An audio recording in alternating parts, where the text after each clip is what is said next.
Hi friends, ఈరోజు mummy chicken biryani చేస్తుంది. Let's go and watch. Hi hello నమస్తే, welcome back to our channel Rani's kitchen Telugu.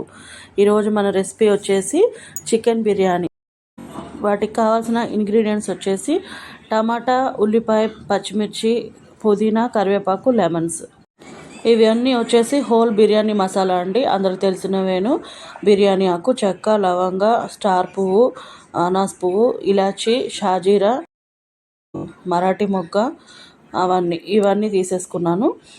ఇవి వచ్చేసి one KG రైస్కి సరిపోయేంత బిర్యానీ మసాలా అండి. అంటే కొంచెం కొంచెమే తీసుకున్నాను, ఎక్కువ ఉంటే మళ్ళీ ఘాటుగా ఉంటుంది.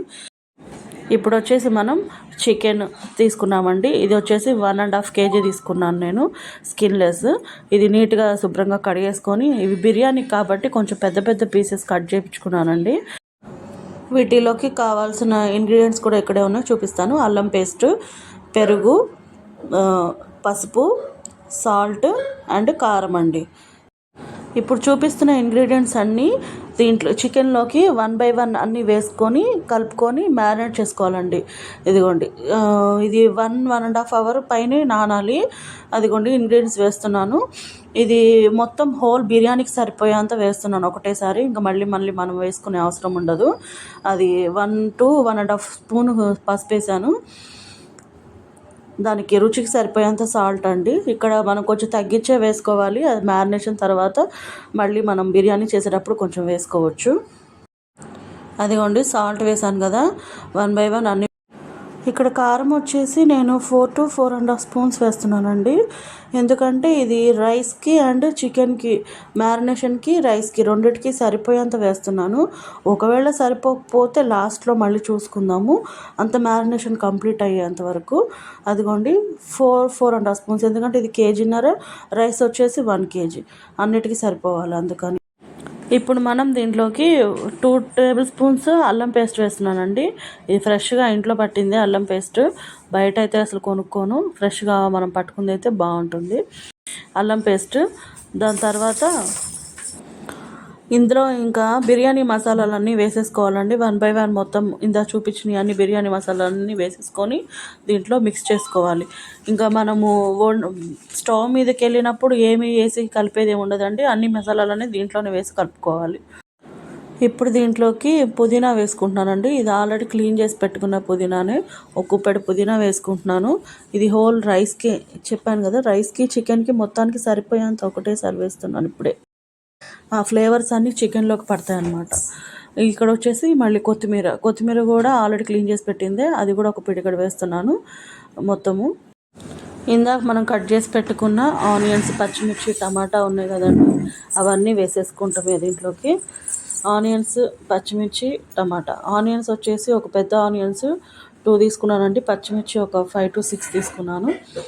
టమాటా వచ్చేసి ఒక 4 to 5, చిన్న టమాటాస్ అవి, అందుకని 4 నుంచి 5 దాకా తీసేసుకున్నాం. ఇందులోకి మనం 1 బౌల్ పెరుగు వేసుకోవాలండి. ఇది పుల్లగా ఉంటే నిమ్మకాయ అవసరం లేదు. ఇది పులుపు లేకోకుండా నార్మల్ టేస్టే ఉంటే మటుకు ఒక నిమ్మకాయ మొత్తం పిండుకోవాలి. ఆ పులుపు అనేది సరిపోతుంది. నేను ఇక్కడ అది పులుపు లేదు, పెరుగు కొంచెం తీయగానే ఉంటుంది, అందుకని 1 నిమ్మకాయ మొత్తం పిండుకుంటున్నాను.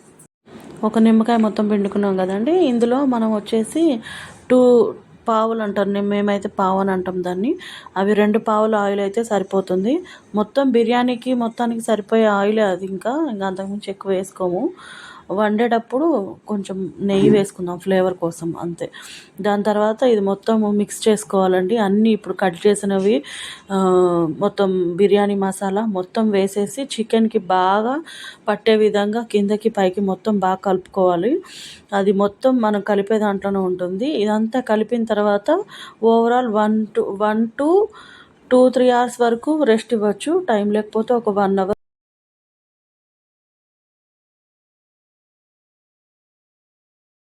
1 hour తర్వాత నేను రెసిపీ స్టార్ట్ చేశానండి.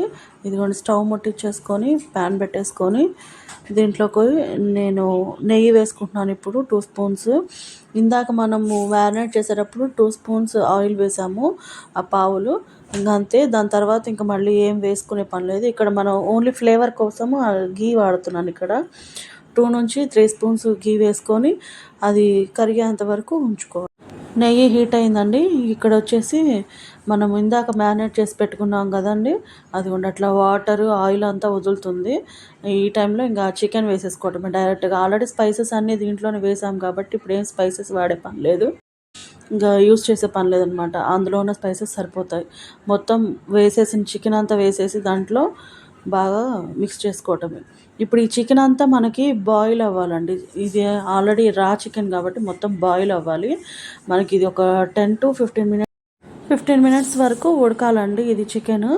ఇది ఆల్రెడీ మనం మ్యారినేట్ చేసి 1 అవర్ వరకు నానబెట్టాం కాబట్టి ఈజీగానే ఉడికేస్తుంది. ఇప్పుడు మనం దీన్ని కొంచెంసేపు లిడ్ పెట్టేసి బాయిల్ చేసుకుందామండి. ఈలోపు నేను ఆల్రెడీ 1 kg బాస్మతి రైస్ తీసుకున్నాను. అవి ఆల్రెడీ వాష్ చేసి నానబెట్టేశాను అనమాట. ఇవి వచ్చేసి ఒక 15 మినిట్స్ ముందు నేను సోక్ చేశాను. అంతకుమించి ఎక్కువ అవసరం లేదు. ఇది మనకి చికెన్ బాయిల్ అయ్యేలోపు అది నానిపోతే సరిపోతుంది బియ్యం. మరీ ఎక్కువ నానిపోయినా కూడా అవి విరిగిపోతాయి అన్నమాట. అందుకని ఒక 15 మినిట్స్ నానితే సరిపోతుంది. ఇది 10 నిమిషాల తర్వాత అండి. 10 నిమిషాల తర్వాత మనం ఒకసారి లిడ్ ఓపెన్ చేసి చూసుకుందాము కర్రీ ఎంతవరకు వచ్చిందా అనేసి. అదే చికెన్ ఎంతవరకు బాయిల్ అయిందా అని వచ్చేసి చూసారా, వాటర్ వచ్చేసాయి బాగా. ఇలా వాటర్ వచ్చేసిన తర్వాత చూసారా, బాగా వాటర్ వచ్చాయి కదా, ఈ వాటర్ అంతా బాగా ఈ చికెన్ మొత్తం పీల్చేసుకోవాలండి. మొత్తం దగ్గరికి రావాలి గ్రేవీ లాగా. ఈ చికెన్లో ఉన్న వాటర్ అంతా మొత్తం డ్రై అయిపోవాలన్నమాట. మనము మళ్ళీ ఎసురు పోసుకుంటాం కదా, అప్పుడు మళ్ళీ ఈ వాటర్ అవి ఎక్కువ అవుతాయి. అందుకని మొత్తం డ్రై దగ్గరికి వచ్చేంత వరకు మళ్ళీ లిడ్ పెట్టేసుకొని కాసేపు బాయిల్ చేసుకుందాం. ఇప్పుడు ఒకసారి చూద్దామండి చికెన్ ఎంతవరకు బాయిల్ అయిందా అనేది. చూసారు కదా, ఇక్కడ ఆయిల్ కూడా బయటికి వదిలేస్తుంది. ఇక్కడికి మనం ఒకసారి కలుపుకొని చూద్దాము గ్రేవీ వాటర్ అంతా ఇంకిపోయిందేమో అని. చూసారా, ఇంకిపోయింది. గ్రేవీ కూడా బాగా చిక్కబడిందండి. ఈ టైంలో సరిపోతుంది ఇంతవరకు అయితే ఈ వాటర్లోకి. ఇప్పుడు మనం దీంట్లోకి ఇంతవరకు మనం ధనియాల పొడి వేయలేదు, గమనించారా? ఇప్పుడు మనం 2 స్పూన్స్ ఆఫ్ ధనియాల పొడి వేస్తున్నానండి. ఇప్పుడే ఫ్రెష్గా పట్టి వేస్తున్నాను ధనియాల పొడి. నేను అది కూడా ఇంట్లోనే తయారు చేసుకుంటానండి. 2 స్పూన్స్ ధనియాల పొడి వేసేసుకొని బాగా మిక్స్ చేసుకోవాలి. ఈ టైంలో ఇక్కడ నేను కొంచెం కొత్తిమీర వేసుకుంటున్నానండి, ఫ్లేవర్ కోసమే, ఏం లేదు. ఇందాక వేసాం కదా, ఇప్పుడు కొంచెం ఫ్లేవర్ బాగుంటుందని వేసాను కొంచెము. కొత్తిమీర వేసుకున్న తర్వాత బాగా ఒకసారి మిక్స్ చేసుకుందాము.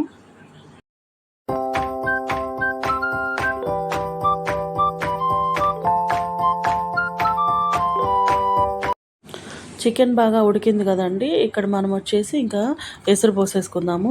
ఇక్కడ నేను 1 kg రైస్కి 1.5 అంటే 1.25 వాటర్ పోసుకోవాలి. ఎందుకంటే బియ్యం ఆల్రెడీ నానిని, ఇందులో కొంచెం గ్రేవీ ఉంది కాబట్టి మనం చూసి పోసుకోవాలి. అవి ఇంకా బాస్మతి రైస్ కదండి, అందుకని కొంచెం ఎసురు తగ్గించే పోసుకుంటున్నాను. ఇప్పుడు 1 నేను ఫుల్గా పోసాను, రెండోది వచ్చేసి నేను 1/2 పోసాను అనమాట. అదిగో చూడండి, అక్కడ 1/2 పోసాను, నిండుగా కూడా పోయలేదు. అలా 1.25 అంతవరకు పోసేసిన తర్వాత ఒకసారి మనం టేస్ట్ చూసుకోవాలి సాల్ట్ ఇక్కడ సరిపోతుందా లేదా అని. మ్యారినేషన్ అప్పుడు నేను 2 స్పూన్సే వేసాను, ఇక్కడ నాకు సరిపోదు. కంపల్సరీ కొద్దిగా సాల్ట్ వేసుకోవాలి. ఇక్కడ ఒకసారి మా హస్బెండ్కి చూపిస్తున్నానండి సాల్ట్ సరిపోయిందా లేదా అని టేస్ట్ చూడటానికి. సరిపోలేదని తను చెప్పారు. నేను అన్నాను కదా ఆల్రెడీ సరిపోదని. ఇక్కడ టేస్ట్కి సాల్ట్ సరిపోలేదు కదండి, ఇప్పుడు కొంచెం మనం వేసుకొని ఒకసారి బాగా మిక్స్ చేసుకుందాము. ఇక్కడ మిక్స్ చేసుకున్న తర్వాత ఈ టైంలో మనము అన్నీ అడ్జస్ట్ చేసుకోవచ్చు అండి. ఒకవేళ సరిపోకపోయినా, నాకు అన్నీ సరిపోయాయి, సాల్ట్ ఒకటే తక్కువైంది. ఇప్పుడు ఇలా వండుకుంటే మనం ఏంటంటే ఈ ఫ్లేవర్గానే ఉంటాయి. ఈ వాటర్లో ఉడికినంత మాత్రాన ఆ చికెన్ వచ్చేసి మనకేమి చప్పగా అట్లా ఏమి అవ్వదండి. అలా టేస్టీగానే ఉంటుంది. అదే చూపిస్తున్నాను మీకు అక్కడ. నేను ఇలా చాలాసార్లు చేశాను, అందుకే మీకు ఖచ్చితంగా చెప్పగలుగుతున్నాను అనమాట. ఇక్కడ నేను మా హస్బెండ్ మళ్ళీ చూపిస్తున్నాను సాల్ట్ సరిపోయిందా లేదా అని. సరిపోయింది అన్నారు. ఇప్పుడు లిడ్ క్లోజ్ చేసేసి మనం ఆ ఎసరు బాగా మరిగేంత వరకు ఉంచుకోవాలి. ఈ టైంలోనే మనము ఒకసారి చూద్దాము. ఒక 10 మినిట్స్ తర్వాత చూసారా, ఎసరు బాగా మరిగింది. ఈ ఎసరు మరిగేటప్పుడు వెంటనే ఇప్పుడు మనము ఆ నీళ్లు వాష్ చేసుకొని, ఇందాక మనం ఆల్రెడీ బాస్మతి రైస్ నానబెట్టేసుకుని ఉన్నాం కదా, అవి వాటర్ని వాష్ చేసేసి ఆ బియ్యం దాంట్లోకి వేసేసుకోవాలండి. ఎసట్లోకి బియ్యం అంతా వేసేసానండి. ఇలా వేసేసుకొని మొత్తం కలుపుకోవాలి. కొంచెం నిదానంగా కలుపుకోవాలి. ఎలా పడితే అలా కలిపేసాం అనుకోండి బియ్యం అంతా విరిగిపోతాయి. ఆల్రెడీ అవి చాలాసేపు నానాయి కదా, అందుకని మొత్తం కిందకి పైకి మొత్తం కలుపుకొని ఒకసారి మూత పెట్టేసి ఉడికించుకోవాలి. ఇది 10 to 15 మినిట్స్లో ఉడికిపోతుంది రైస్.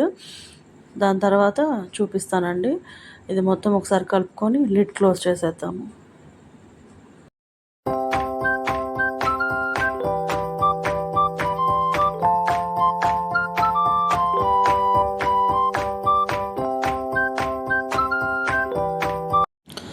ఆఫ్టర్ 10 మినిట్స్ అండి డైరెక్ట్గా నేను స్టవ్ నుంచి తీసుకొచ్చి నేను ఇక్కడ చూపిస్తున్నాను మీకు. ఇంకా అదంతా ప్రాసెస్ అంతా చూపించకుండా అన్నం ఒకటేసారి ఉడికిన తర్వాత చూపిద్దామని తీసుకొచ్చి చూపిస్తున్నాను. అదిగో చూసారు కదా, ఎంతో బాగా ఉడికింది. బాగా పుల్లలు పుల్లలుగా వచ్చింది. రైస్ కూడా బాగా ఫ్లేవర్గా ఉంది కదా, చూడటానికి బాగా కలర్ఫుల్గా ఉంది కదా.